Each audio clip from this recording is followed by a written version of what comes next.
यो हो हामी घर आएको नेक्स्ट मर्निङ, यानि कि आइतबार। बुढो र आमा त्यता हुनुहुन्छ, म चाहिँ अलिकति सिमी टिप्न आएको छु। आज पारिलो घाम पनि लागिरहेको छ। प्याज उकाउने भएको थियो, प्याज पनि उकाएँ। दुईटा ड्याङमा दुईतिर लाएको थिएँ, दुईतिरकै उकाउने भएको प्याजहरू उकाइदिएँ। अलिअलि हरियोलाई छोडिदिएको छु पछि उकाउने भनेर। र यो चाहिँ हाम्रो घर आडेको मन्दिर हो र यो चाहिँ खमले देवीको मन्दिर हो। र अहिले चाहिँ हामी बागलुङ फर्कँदैछौँ र आएर नुहाएँ, कपडा धोएँ। त्यस पछाडि बुढोले चाहिँ फोन गरेर आज खाना नबनाऊ, म यतै खान्छु, तिमीलाई ल्याइदिन्छु भन्नुभयो। अनि रोटी दाल चटनी खाएँ मैले। अनि यताबाट बुढोले चाहिँ प्याज फिजार्दै हुनुहुन्छ, देख्नुभयो होइन, म चाहिँ यता खाँदैछु। अनि त्यसपछि बुढो पनि अफिस जानुभयो, म पनि रेडियो आएँ, कार्यक्रम चलाएँ होइन। त्यसपछि रुममा आउँदा त पानी परेको ठुलो। अनि म त डराइ पहिले हेरेको कि कतै गमलाहरू खस्यो कि भाँचियो कि फुलहरू भनेर।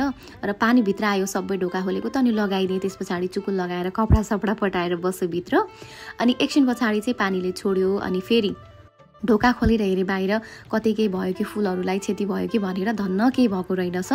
अनि त्यस पछाडि भोक लाग्यो, आलु बोइल गरेँ। अनि त्यस पछाडि चाउचाउ साँधेर खाने प्लान भयो। काँक्रो प्याज स्याज काटेर राखेँ होइन, हल्का नुन राखेँ। त्यस पछाडि चाट मसालाहरू चुकसुक राखेर मजाले साँधेर खाएँ चाउचाउ।